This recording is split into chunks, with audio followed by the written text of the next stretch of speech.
Film की शुरुआत alien नाम के एक व्यक्ति से होती है जो अपनी नौकरी के कारण पहली बार एम्स्टर्डम आया है। वह अपने परिवार को छोड़कर यहाँ काम करने आया है। ऑफिस पहुंचने के बाद उसके कैप्टन उसे रहने की जगह दिखाते हैं। कुछ देर बाद वह अपनी पत्नी और परिवार से फोन पर बात करता है। बातचीत के दौरान उसे याद आता है कि उसके ईयरबड्स ट्रेन में ही छूट गए हैं, इसलिए वह उन्हें खरीदने के लिए पास के मार्केट जाने का फैसला करता है। कुछ समय बाद वह एक ऐसी बिल्डिंग में पहुंचता है जहां एक इलेक्ट्रॉनिक्स स्टोर होता है। वह आराम से ईयरबड्स खरीद ही रहा होता है कि तभी अचानक बाहर एक कार आकर रुकती है। कार से एक हथियारबंद आदमी उतरता है और स्टोर के अंदर घुसते ही लगातार फायरिंग शुरू कर देता है। हालांकि वह किसी इंसान को निशाना नहीं बना रहा था। वह गोलियां हवा में चला रहा था, लेकिन इतना ही काफी था कि पूरे स्टोर में भगदड़ मच जाए। घबराए हुए लोग अपनी जान बचाने के लिए इधर उधर भागने लगते हैं।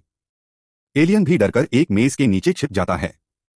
वहीं स्टोर का एक कर्मचारी 4 लोगों को अपने साथ लेकर स्टोर रूम में छिपा देता है ताकि उनकी जान बच सके।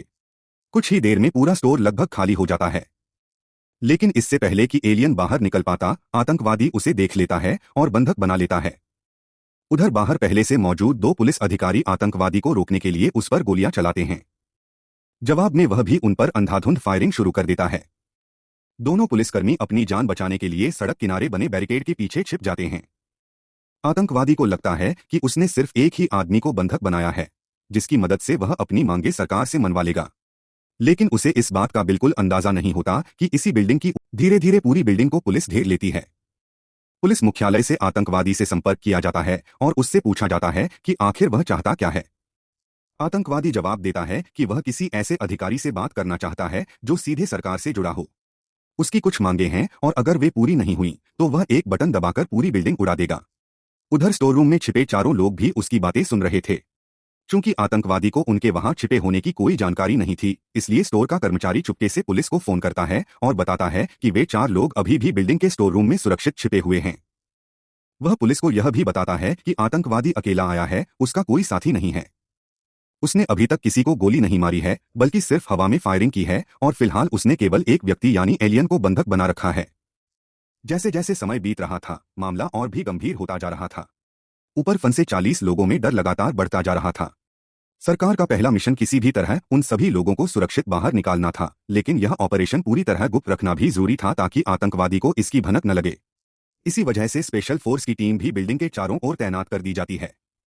वहीं जिन 2 पुलिस अधिकारियों पर पहले आतंकवादी ने गोली चलाई थी, वे अभी भी एक पत्थर के पीछे छिपे हुए थे। उन्हें सुरक्षित निकालने के लिए पुलिस एक गाड़ी वहां भेजती है। दोनों अधिकारी उसी गाड़ी की आड़ लेकर सुरक्षित बाहर निकल आते हैं। उधर एलियन की हालत लगातार खराब होती जा रही थी। आतंकवादी हर समय उसकी कनपटी पर बंदूक ताने खड़ा था और किसी भी पल उसकी जान जा सकती थी। इसी दौरान पुलिस मुख्यालय में सरकार की ओर से एक वरिष्ठ अधिकारी लिली आती हैं। उन्हें पूरी स्थिति समझाई जाती है कि दोपहर में एक हथियारबंद व्यक्ति बिल्डिंग में घुसा, उसने हवा में फायरिंग की, एक व्यक्ति को बंधक बनाया और अब बम से पूरी बिल्डिंग उड़ाने। इसके बाद लिली पहली बार आतंकवादी से बात करती हैं। वह उससे उसका नाम पूछती हैं। जवाब में वह कहता है, अभी के लिए तुम मुझे कह सकती हो। लिली उससे आगे कुछ पूछ पाती उससे पहले ही वह कहता है कि वह बाद में बात करेगा, क्योंकि उसका बंधक उससे कुछ कहना चाहता है। असल में एलियन उसे समझाने की कोशिश कर रहा था कि वह दिल का मरीज है। उसकी दवाइयां उसके बैग में हैं और अगर उसे समय पर दवा नहीं मिली तो उसकी हालत बिगड़ सकती है। आतंकवादी नहीं चाहता था कि एलियन की मौत बिना किसी काम के हो जाए, इसलिए वह अनमने मन से उसका बैग लाता है और दवा निकाल कर देता है। लेकिन वहां पानी नहीं था। वह एलियन से कहता है कि दवा रेड बुल के साथ पी ले। हालांकि दिल के मरीज के लिए रेड बुल के साथ दवा लेना बेहद खतरनाक हो सकता था। उधर कॉल कटने से पहले लिली दवा का नाम सुन लेती हैं। डॉक्टरों से जानकारी लेने पर उन्हें पता चलता है कि एलियन वास्तव में हार्ट पेशेंट है और उसकी जान खतरे में है। कुछ देर बाद आतंकवादी फिर से फोन करता है और इस बार अपनी सबसे बड़ी मांग सामने रखता है। वह कहता है कि उसे 200 मिलियन बिटकॉइन चाहिए। इतनी बड़ी मांग सुनकर लिली भी हैरान रह जाती हैं। वह उससे कहती हैं कि इतनी बड़ी रकम का इंतजाम करने में समय लगेगा, इसलिए उसे थोड़ा इंतजार करना होगा। लेकिन आतंकवादी साफ शब्दों में धमकी देता है कि अगर उसकी मांग पूरी नहीं हुई तो वह एक बटन दबाकर पूरी बिल्डिंग उड़ा देगा। इतना कहकर वह फोन काट देता है। इसके बाद एलियन उससे पूछता है, क्या तुम्हें सच में लगता है कि सरकार तुम्हारी इतनी बड़ी मांग मान लेगी? आतंकवादी जवाब देता है, उन्हें माननी पड़ेगी। अगर उन्होंने मेरी बात नहीं मानी तो तुम भी मरोगे और मैं भी। मुझे अपनी जान की कोई परवाह नहीं है, लेकिन अगर मेरी मांगें पूरी हो गईं तो मैं अपनी बाकी जिंदगी अपनी मर्जी से जी सकूंगा। वह आगे कहता है कि उसने सालों तक सरकार को टैक्स दिया, लेकिन बदले में उसे कभी वे सुविधाएं नहीं मिली जिनका वह हकदार था। उसके जैसे हजारों लोगों के साथ अन्याय हुआ है और वह उन सबका बदला लेना चाहता है। दरअसल एलियन लगातार उससे बातें करके उसका ध्यान भटकाने की कोशिश कर रहा था ताकि उसे भागने का कोई मौका मिल सके। लेकिन आतंकवादी उसकी चाल समझ जाता है। वह गुस्से में उसे चुप रहने को कहता है और उसके साथ एक सेल्फी लेकर मीडिया हाउस को भेज देता है ताकि पूरी दुनिया को पता चल जाए कि उसके पास एक बंधक है। उधर स्टोर रूम में छिपे लोगों के बीच भी तनाव बढ़ने लगता है। वहां मौजूद एक ग्राहक गुस्से में स्टोर के कर्मचारी से कहता है कि मैं आज तुम्हारी वजह से इस मुसीबत में फंसा हूं। अगर तुमने मुझे 5 मिनट पहले बैटरी दिखाने के लिए नहीं रोका होता तो मैं यहां से निकल चुका होता। तभी वहां मौजूद एक महिला उसे समझाती है कि अगर वह कर्मचारी उन्हें यहां न लाता तो शायद वे सभी अब तक मारे जा चुके होते। उसी की समझदारी की वजह से वे इस समय सुरक्षित छिपे हुए हैं। यह बात सुनकर वह ग्राहक अपनी गलती मान लेता है और कर्मचारी से माफी मांग लेता है। इधर आतंकवादी द्वारा भेजी गई सेल्फी पुलिस के हाथ भी लग जाती है। पुलिस उस तस्वीर को ध्यान से देखती है और उन्हें शक होता है कि उसके हाथ में जो बम है वह शायद नकली हो सकता है। सच्चाई जानने के लिए स्पेशल फोर्स को तुरंत आदेश दिया जाता है कि किसी भी तरह पता लगाया जाए कि बम असली है या नकली। स्पेशल फोर्स स्टोर रूम में छिपे कर्मचारी से संपर्क करती है और उससे पूछती है कि क्या ऊपर फंसे 40 लोगों तक पहुंचने का कोई दूसरा रास्ता है। कर्मचारी उन्हें बिल्डिंग का एक गुप्त रास्ता बता देता है। लेकिन तभी एक नई समस्या सामने आती है।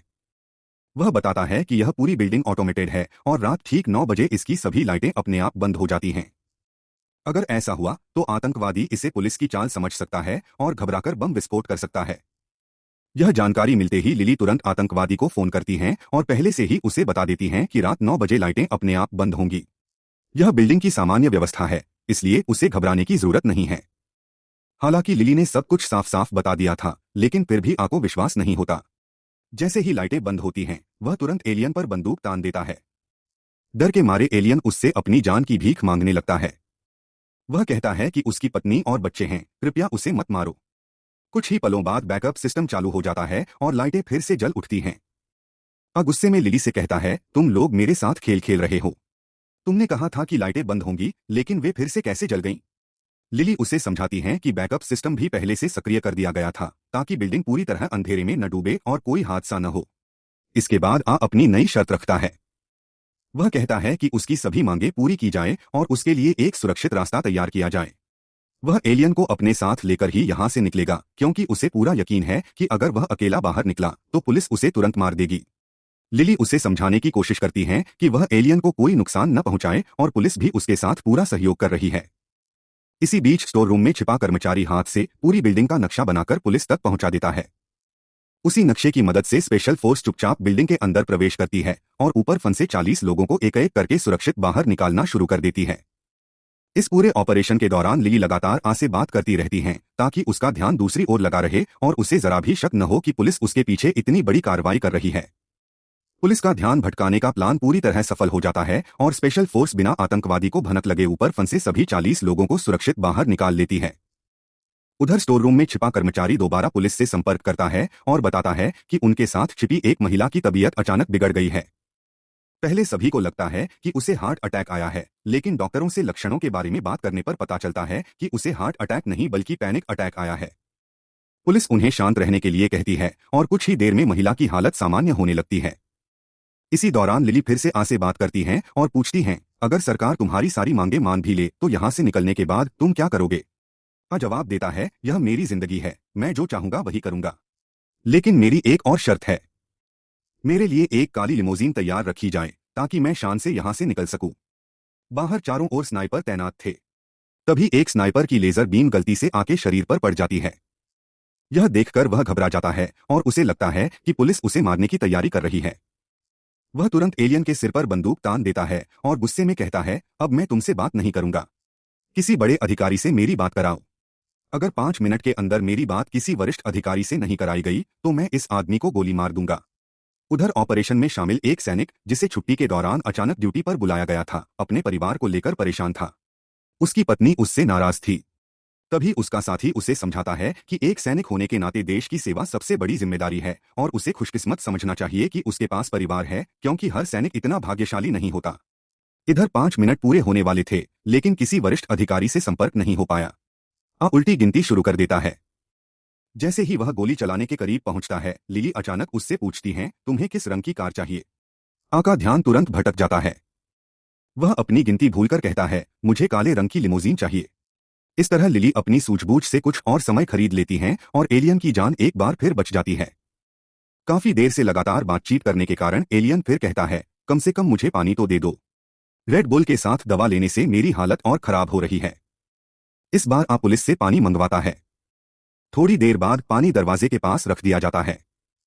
जैसे ही आप पानी लेने के लिए दरवाजे की ओर बढ़ता है, एलियन मौके का फायदा उठाकर दूसरी तरफ से भाग निकलता है। तुरंत उसके पीछे दौड़ता है, लेकिन तभी बाहर तेज रफ्तार से आ रही एक गाड़ी उसे टक्कर मार देती है। वह सड़क पर गिर जाता है और वहीं उसकी मौत हो जाती है। मरते समय वह अपने हाथ में पकड़े रिमोट का बटन नहीं दबा पाता, इसलिए बम नहीं फटता और पूरी बिल्डिंग बच जाती है। इसके बाद पुलिस राहत की सांस लेती है। स्टोर रूम में छिपे बाकी 4 लोगों को भी सुरक्षित बाहर निकाल लिया जाता है।